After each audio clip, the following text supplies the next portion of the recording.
Hello बच्चों, कैसे हैं आप? उम्मीद करती हूँ आप बढ़िया और एकदम मज़े में होंगे। बच्चों, आज हम वाक्य विचार के बारे में जानेंगे। मनुष्य अपने भावों तथा विचारों की अभिव्यक्ति वाक्य में करता है। वाक्य में शब्दों का क्रम निश्चित होता है। शब्दों के उस समूह को जिससे कोई बात स्पष्ट रूप से जानी जाती है, अर्थात जिससे किसी बात का पूरा अर्थ स्पष्ट होता है, उसे वाक्य कहते हैं। जैसे धोबी कपड़े धो रहा है, डाकिया पत्र बांट रहा है, राधा कपड़े धो रही है। तो बच्चों, इन उपयुक्त सभी शब्द समूहों के सार्थक बातें इनसे प्रकट हो रही हैं। ऐसा शब्द समूह ही वाक्य कहलाता है। आइए परिभाषा जाने इसकी। सार्थक शब्दों के व्यवस्थित समूह को वाक्य कहते हैं। अब हम जानेंगे पद क्या है।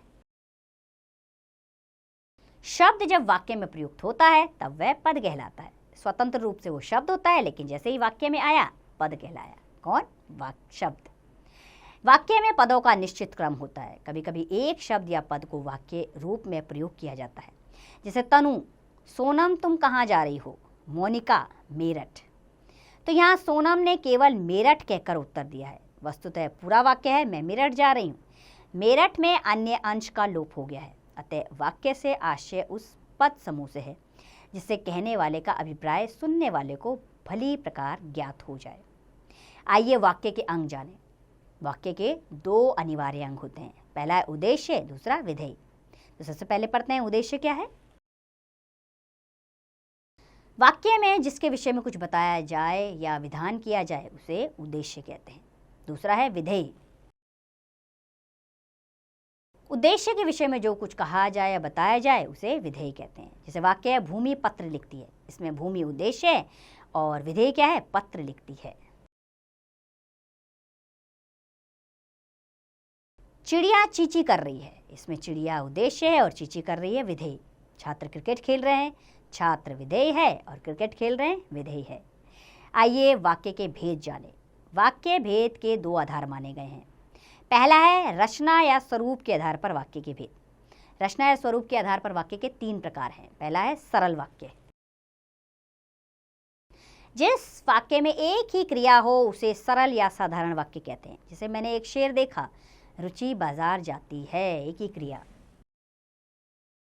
तो सरल वाक्य है। दूसरा है संयुक्त वाक्य, जहां दो या दो से अधिक सरल वाक्य किसी समानाधिकरण समुच्चय बोधक से जोड़े गए हों, ऐसा वाक्य संयुक्त वाक्य कहलाता है। जैसे सीमा बैठी है और रीमा खड़ी है, वह बाग गया किंतु फूल तोड़कर नहीं लाया। समुच्चय बोधक से जुड़े होने के कारण ये संयुक्त वाक्य है। तीसरा है मिश्रित वाक्य।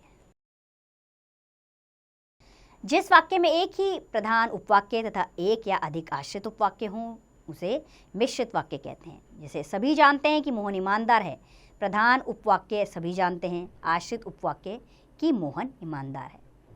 दूसरा है मालूम होता है कि आज वर्षा होगी, इसमें प्रधान उपवाक्य मालूम होता है और आश्रित उपवाक्य है कि आज वर्षा होगी।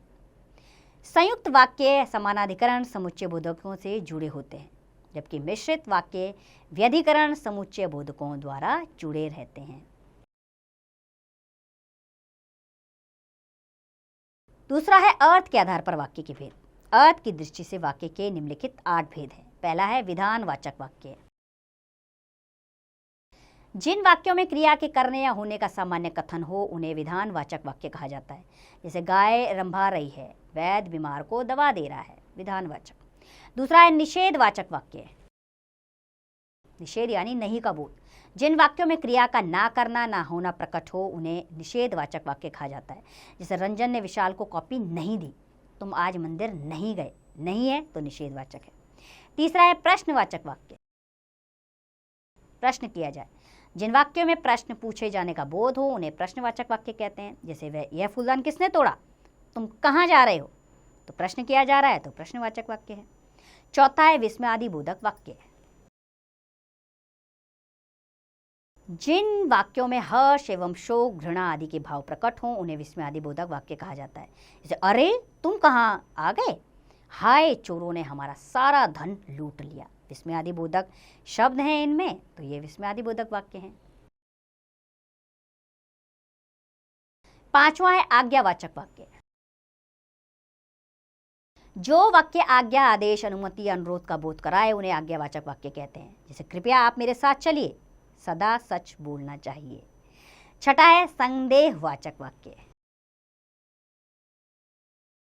जिन वाक्यों में काम करने या होने में संदेह प्रकट हो उन्हें संदेहवाचक वाक्य कहते हैं। जैसे संभवतः वह कल आएगा, ना जाने वह आएगा भी या नहीं, संदेह प्रकट हो रहा है तो संदेहवाचक वाक्य है।